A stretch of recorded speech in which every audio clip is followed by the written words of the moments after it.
Hello and welcome to another root crafting guide. Today I'm going to be tackling the Eyrie Dynasties, who are a very interesting crafting faction because they have a lot of crafting pieces available to them, but they don't necessarily have the best ability to make full use of them at times, mostly because of the lack of cards that they're going to be having in their hand on a given turn. So I'm just going to go ahead and start off by talking about your setup and your initial roost. I'm mostly just going to be talking about advanced setup here because in standard setup, it's often going to be the case that you don't get to pick where you put your initial roost anyway. So if you're playing God of War Eyrie, you are going to need 2 of the 3 cards in your hand to go in your decree on the first turn. God of War, of course, referring to No Turmoil Charismatic Eyrie, which is the prevailing strategy in competitive play. So if you are going with this strategy, immediately 2 of the 3 cards in your starting hand are going to be going into that decree. A suited card matching your starting roost in move, and a bird card in build.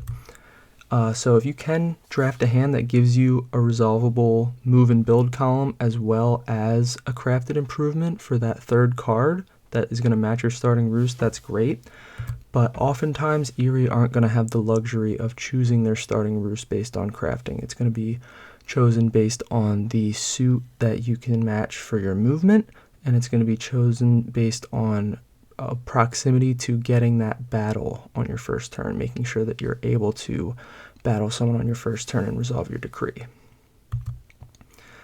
And then we also need to talk about Disdain for Trade, because the Eyrie have a bit of a nerf to their crafting built into the faction. Disdain for Trade means that unless we've turmoiled into our builder leader, who we're pretty much never going to start with, we can only score 1 point for any crafted item. So root T, instead of 2 points, is worth 1 point. Coins, instead of 3 points, is also worth 1 point. The 1 point items are unaffected, which is nice, but it's a little bit of a nerf because you have the ability to put down so many crafting pieces without necessarily messing with any of your other action economy. This was just put in as sort of a bit of a balance, I suppose. It felt that the Eyrie were too strong with full crafting points as well as the rest of their mechanics. But we can still, as the Eyrie, get value out of denying crafting points to factions, primarily the Otters and the Alliance, that are going to supplement that primary scoring of their faction with a lot of crafting. And of course there are other factions that are going to be getting crafting points. You're taking crafting points away from the whole table when you're crafting items yourself. And of course, don't knock that 1 point that we can get ourselves. 1 point, it's only a game to 30, so every point counts. And Disdain for Trade notably does only affect items, so whenever you're able to, craft those improvements as long as you're not going to be endangering your decree. The integrity of your decree is always the #1 priority when you're playing as Eyrie, because if you turmoil, that's going to set you behind massively. So let's just go ahead and talk about the items. I didn't put up any bullet points. I covered the basics of the merits of crafting each item in my cat video, and that's going to change a bit from faction to faction, but I didn't really feel like it was necessary to write out all the stuff. I've also included in parentheses next to the title of the cards the number of copies of that card that are found in the deck. So there are 4 copies of both bag and boot, and they're single crafting piece cards, and they give you 1 point. So, if you can craft them, go ahead and craft them. Coins, there are going to be 3 copies of those, 1 of each suit excluding bird. Crossbow, 2 copies, 1 mouse suited and 1 bird suited. Root T, we also have 3 of each suit like the coins and no bird suit. And I've put these in increasing order of how problematic I think they are to craft in a game with the Vagabond. So, if you're looking to craft these to get that 1 point, the ones at the beginning of this list are going to be safer crafts if you're in the lead and the Vagabond's at the table. There might be some times when you're behind and you're sort of pinned into a corner by the other factions, maybe you want to craft the Vagabond that sword. Maybe you want to craft them that root tea, see if they can't stir up the board a little bit, knock some people around and open up some paths for you to get in there and put some more roosts down. But then we have the sword with 3 copies. There is no rabbit suited sword. There's one of all the other suits. And then we have the hammer, which there is, of course, just the one, and it is fox suited. While we're on the topic of items, I think a good card to start with is going to be Master Engravers.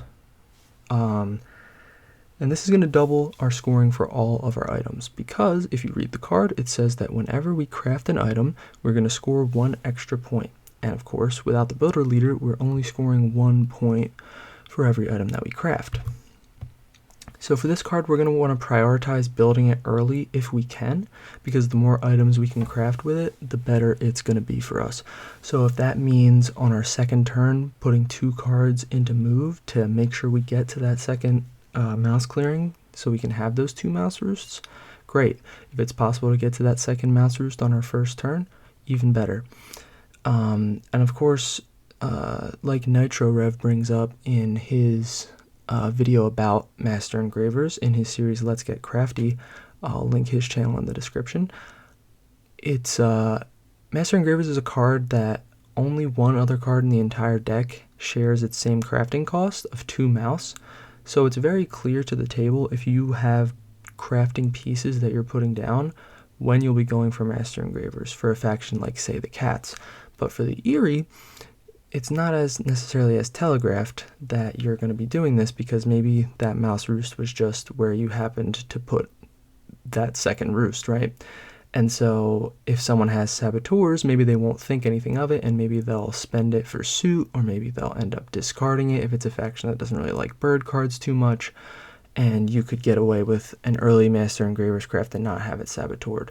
This is a card that people like to saboteur, so consider protecting it with your own saboteurs if you're able to.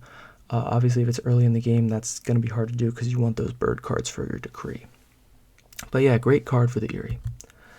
Unlike some other factions, we place a crafting piece every turn without sacrificing the tempo to do so is the other thing. Besides just the table knowing that we're going for the card, or rather not knowing in the case of the Eyrie, it's nice that we don't have to waste any of our action economy to put down crafting pieces. It's built into our engine.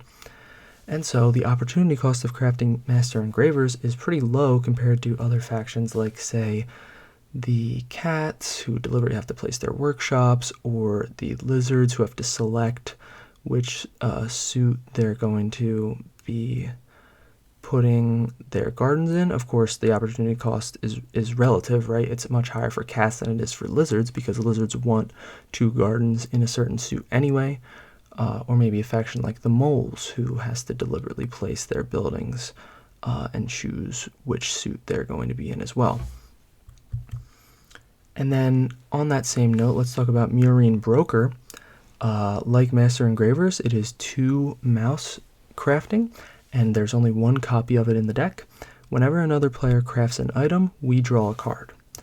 So any opportunity to draw cards for the Eyrie is welcome, because more options for the decree means a better chance of avoiding turmoil for us. And like Master Engravers, having 2 mouse crafting pieces isn't a waste of actions for the Eyrie, like we just talked about. Sorry, those bullet points were out of order there. But yeah, another good card. I would say I like Master Engravers better, so if you find yourself in a situation where you have both of them, I'd probably craft Master Engravers the turn before I craft Murine Broker. Unless there's already a Saboteurs on the table and you want to stall for a turn to see if you can draw Saboteurs of your own. But yeah, I think the extra point is nicer than the extra cards. And this card's going to be even more useful in games with high crafting factions like the Woodland Alliance or the Otters, and in games without the Vagabond and the Warlord, because the table is going to be crafting fewer items in those games because we want to deny them the action economy, right? On to League of Adventurous Mice, sticking with cards that make use of crafted items. There are 2 copies of this card that costs 1 mouse crafting piece to craft. Once in daylight, we may exhaust an item in our crafted items box to take a move or initiate a battle.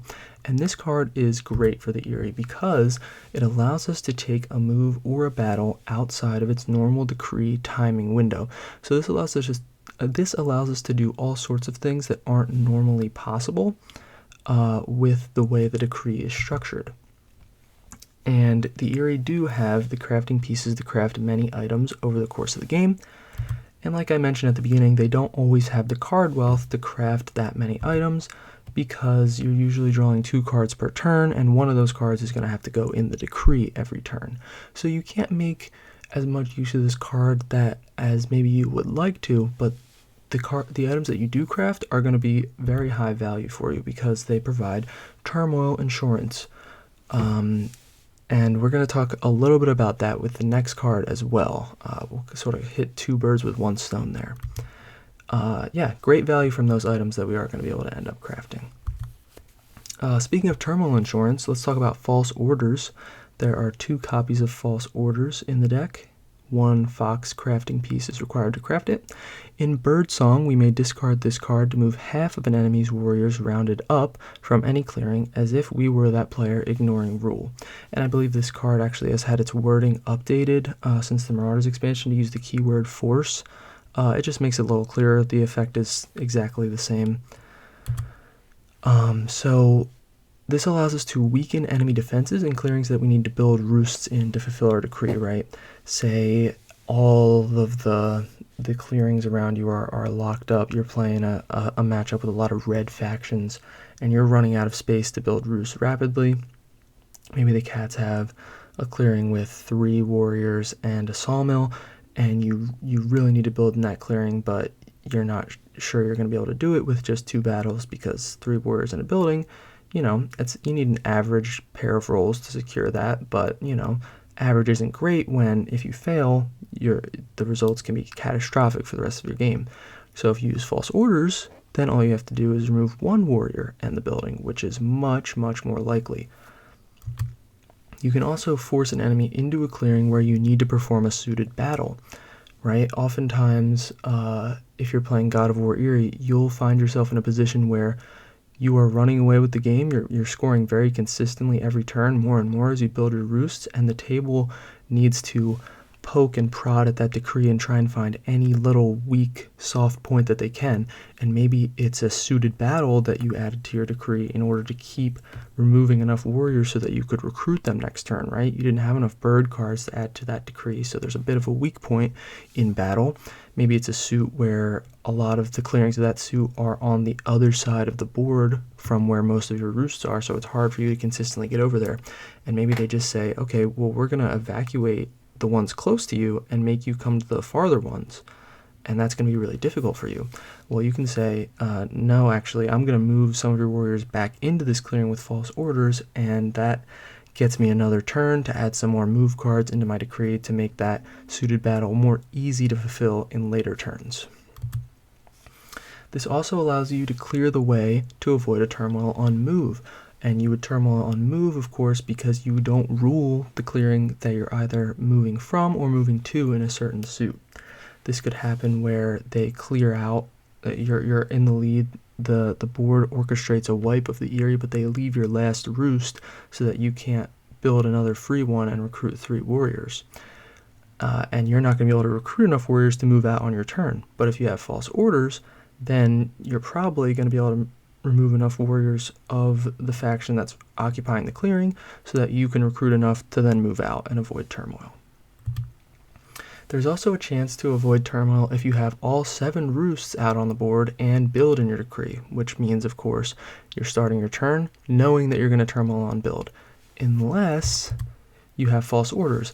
Then you can false orders enemy pieces into your clearing and leave just 1 bird there, initiate battle against them, and hope that they roll at least a 2 against you on defense, which isn't likely, but it's better than nothing. It's a nice little cheeky thing you can try there.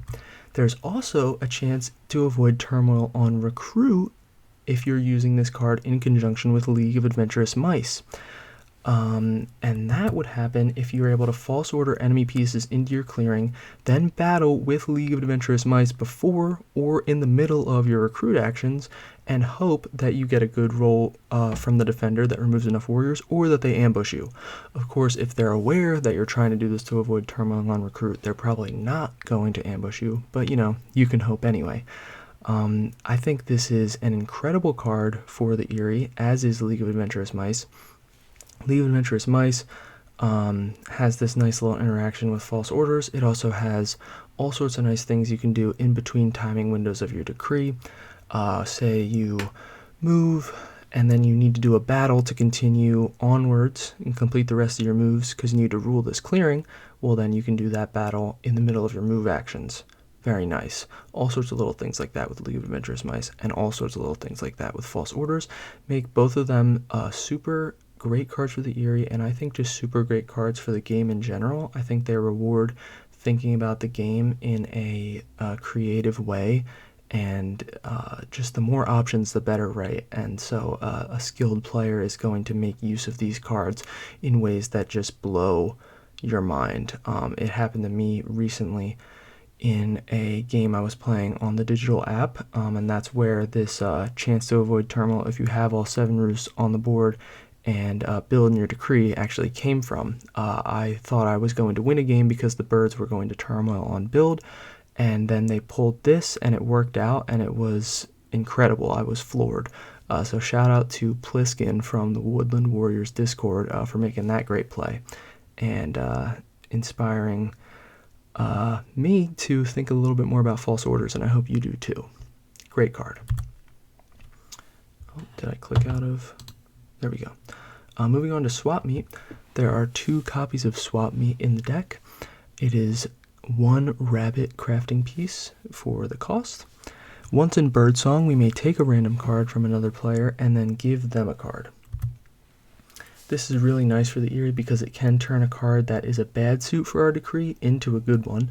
So it gives us an extra chance to draw that card that we need to avoid turmoil or make it more likely that we will avoid turmoil. And it's important with this card to pay close attention to otters and their public hand, and also which cards the lizards and moles are going to be revealing on their turns. So, you're playing a little bit more of an information game if you want to get the most out of this card. It can be a lot to remember. Don't stress, there's nothing saying you have to keep perfect track of every card in every hand that gives you information, but, the more information you have, the better. And this is going to help offset that middling card wealth that I was talking about before, because you're going to get those bad cards and you're going to have a chance to turn them into better ones, either for the decree or for purposes of crafting improvements. You also have a chance at stealing an ambush from a faction that we're going to plan on battling this turn. So say we're going to be battling the lizards and we know they have a bird ambush and we've been avoiding battling them for a few turns, but now we've crafted Swap Meet. On the previous turn we crafted Swap Meet, now we have it available, and we're going to try and fish that ambush out of their hand before battling them.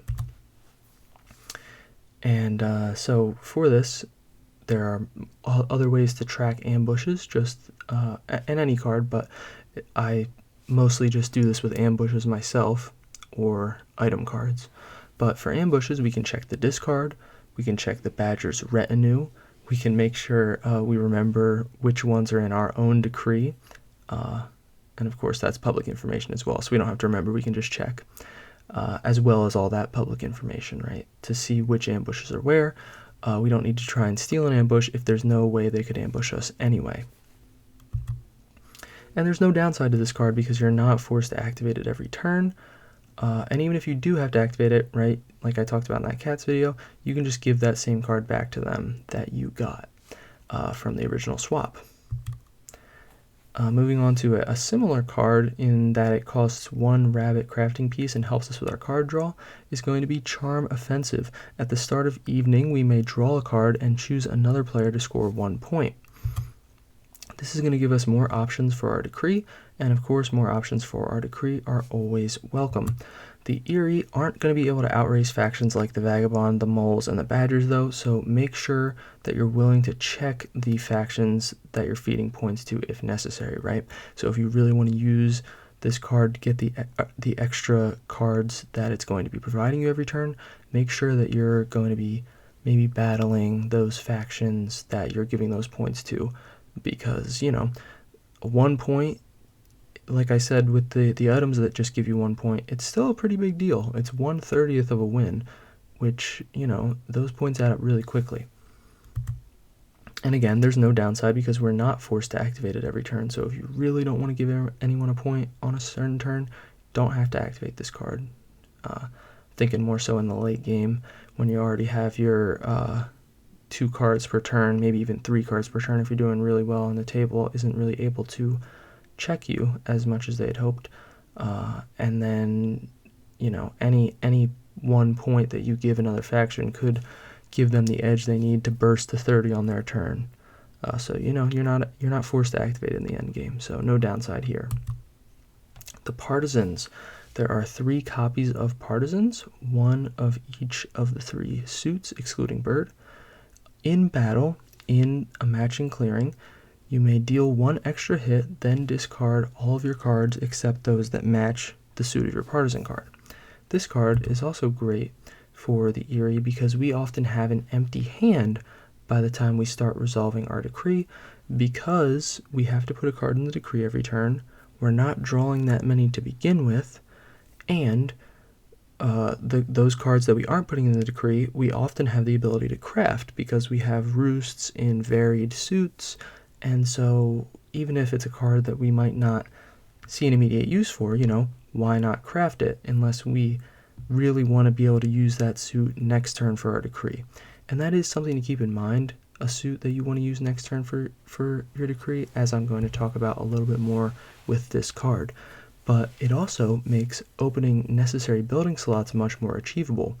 That extra hit is guaranteed damage that you're going to be doing to an opponent. So when you need to get a building slot to build a Roost, having the ability to target a clearing where you have the matching Partisan card is really, really helpful for but making it much more likely they'll get it done. And in some cases ensuring, because you do have that guaranteed hit. It also gives you consistent damage when battling the Alliance. You're going to always remove at least one of their warriors when you're battling them. So that gives you a little bit more counterplay to them as well. And you should be careful using it as a defender. If you have no cards in your hand, you are going to have to draw before adding a card to the decree. So if you have no cards because you used Rabbit Partisans between your turns, and you don't have any rabbits in your hand when you use it, you're then going to have no cards. You're going to have to draw a card blind and then put it somewhere in the decree, and that might end up being a suit you really don't want. And that goes hand in hand with what I was saying earlier about if there's a suit you really want to make sure you have in the decree, you're probably not going to want to activate this card, because you're going to need that card. Maybe you have a bird card in your hand, so then you don't want to activate it because you just put a bird card in your decree this turn. You can't put 2, but you want to hold on to that second one for the next turn. So there are going to be some times when you can't use it, but overall, very, very good card for the Eyrie. Mostly because of that empty hand. And it's rewarding us for being such an aggressive faction, right? We're going to be doing a lot of battles on each of our turns, and we're going to be adding more and more damage over the course of the game, getting more and more hits in battles over time because of these partisan cards. And I did sort of mention this in passing, but I figure it's important to explicitly state as well. When it says matching cards, or sorry, all cards that aren't the suit of the partisan, that does include bird cards. So there can be a bit of confusion there, but there is a rule which makes it clear that it does include bird cards. And so the decree's integrity, the integrity of our decree is going to be the number one priority. And so if using partisans is going to jeopardize the integrity of our decree, we're going to want to think twice about using it, right? And so that'll probably only be in situations where we're going for the win on our turn, or we think we're going to be able to get the win on our next turn before that turmoil might come up if we don't draw the right cards. But yeah, in general, just think about your decree before you decide whether or not you want to activate your partisan cards. But yeah, great card for the Eyrie. Informants. There are 2 copies in the deck, costing 2 fox crafting pieces. In evening, if you would draw cards, you may instead take 1 ambush card from the discard pile. This is nice because we can guarantee a card in a particular suit for our decree if the corresponding ambush is in the discard. And we can also get a bird card if we really need it. But that's limited because there are only 2 bird ambushes. There's no guarantee either of them will be in the discard. And once we do take them from the discard, we're going to be putting them into our decree. If we need them for the bird suit, then we're going to be putting them into the decree, which means they are now locked there and we're not going to be able to get any more free bird cards from informants.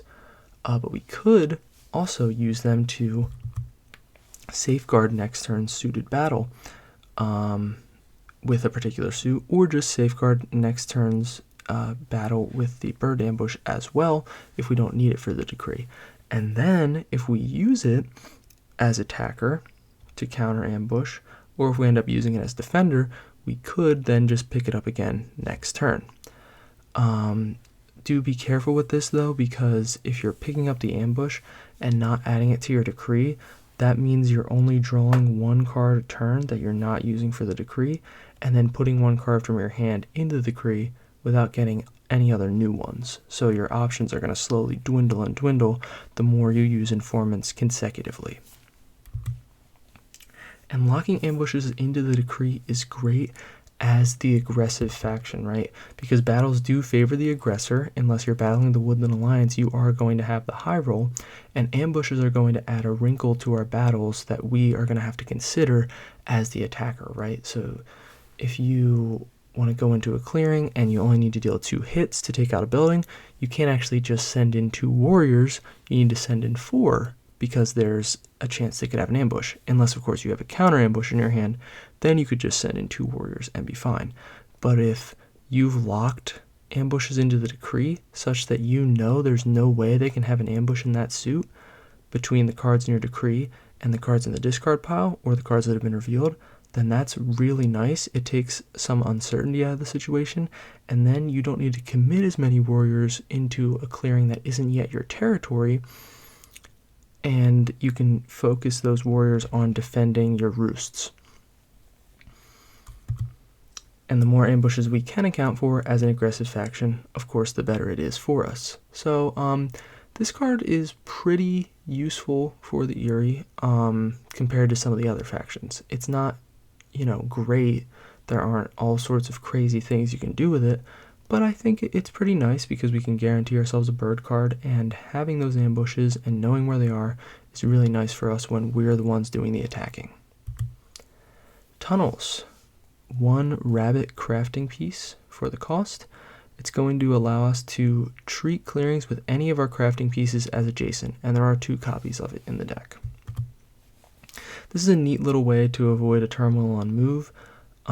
If you have a roost that is being camped and a roost farther down the map that maybe can't reach that suit that they want to turmoil you on, you can move from that roost that's being camped to that other one, or vice versa, to escape that blockade. It's especially useful on the winter and lake maps, because if you're able to recruit enough warriors to bypass a choke point, on the winter and lake maps, there are a lot of places where you can only get through to a larger area of clearings through 1 clearing, and that's often going to be highly contested by factions, and a lot of warriors piled up there to make it harder for you to gain access to their side of the board. So if you're able to recruit enough warriors to bypass that choke point, then you can set up a roost on the other side, and tunnels is going to allow your forces to remain 1 cohesive unit rather than being split up by that choke point and having to have enough warriors to move back and forth every time, which isn't always feasible. the tunnels are going to allow you to just completely ignore the choke point as long as you're able to keep roosts defended on both sides. Propaganda Bureau, there's 1 copy, and it requires 3 crafting pieces of any suit to craft. Once in daylight, we may spend a card to remove an enemy warrior from a matching clearing and place a warrior there. This has limited usefulness early in the game because we're going to be putting a lot of our cards into the decree, which means we're going to have limited selection to choose from Propaganda Bureau. And from that limited selection, we're probably holding on to 1 or 2 cards either for crafting or for the decree. So maybe we don't want to use it for Propaganda Bureau so early on.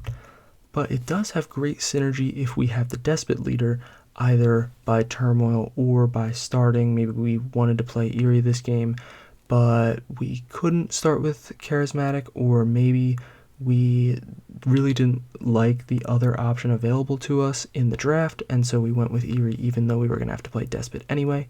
Either way, if we do have the Despot leader, Propaganda Bureau is going to allow us to pick off poorly defended cardboard.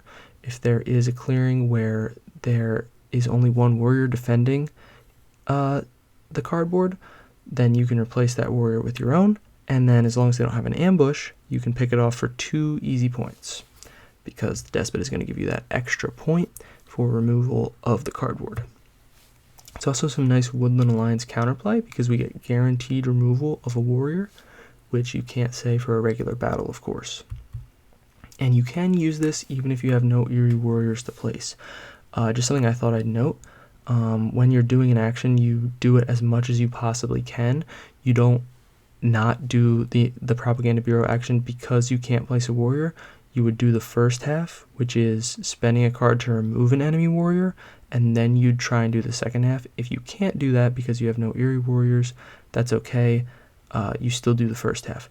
However, if you are doing it and have no Eyrie warriors to place, you better hope that you have plenty of battles in your decree and you roll well enough to remove those birds from the board so that you can avoid turmoiling on recruit the following turn. Coffin Makers. There's only 1 copy of Coffin Makers, thank goodness. It costs 2 rabbit crafting pieces. Whenever any warriors would return to a supply, place them on this card instead. At the start of Birdsong, we're going to score 1 point per 5 warriors on the card, and then return all warriors on the card to their supplies. More passive scoring is great. We already score passively with our Roosts, and that's a big part of what makes our faction so powerful, as well as, of course, how many actions we get to take on a turn once we ramp up our decree. And more passive scoring is going to be great, more points without having to take actions to score those points.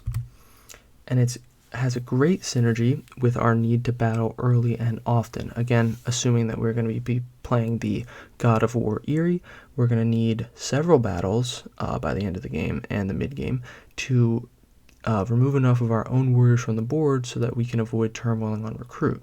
And all those battles are going to be generating us more and more warriors into the coffin, scoring us more and more points. This card is the number 1 Saboteur's target in most cases, so we're going to want to defend this card with our own Saboteurs if we're able to, which, we can't always do because we might really need that bird card for our decree. But I thought I'd mention it, and also be mindful of your own warriors that are in the coffin when planning battles to make sure that we're not going to turmoil on recruit, right?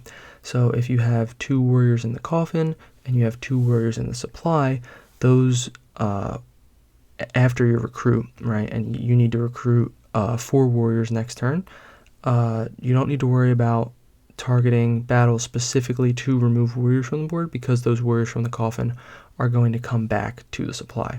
In the same way, you're gonna need to plan that removal of warriors farther out with the coffin, because say I only have 1 warrior in the coffin and 2 in the supply, and you think, oh great, I can do a few battles and all I need to do is remove 1 warrior from the board and I'll be able to recruit for my next turn. Well, actually you won't, because they're going to go to the coffin, right? Or, hold on.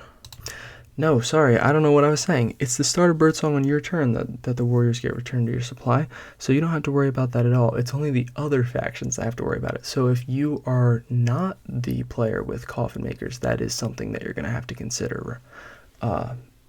So I guess think about it, if someone else has crafted coffin makers, that those warriors that of your own that you're going to remove for the purposes of recruiting again aren't going to be available to you immediately on the next turn because of the coffin.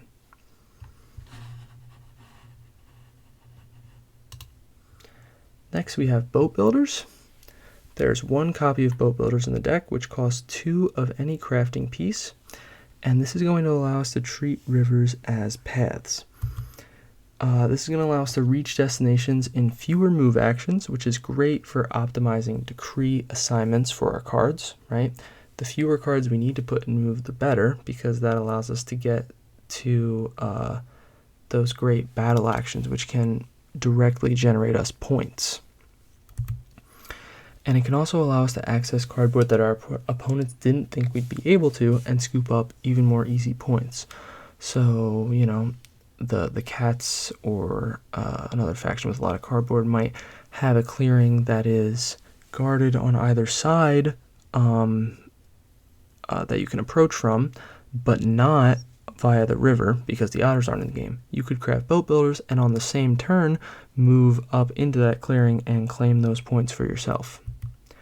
It also is going to allow you to be able to bypass choke points, which is very useful because it's going to help you not turmoil on move, and it's going to help you get into more areas where you can build more roosts and avoid turmoiling on build. And because it's a bird card, it's nice to have, but if we need the bird card for our decree, the integrity of the decree is always the top priority for the Eyrie. Because turmoiling is way worse than any upside you could get from these cards.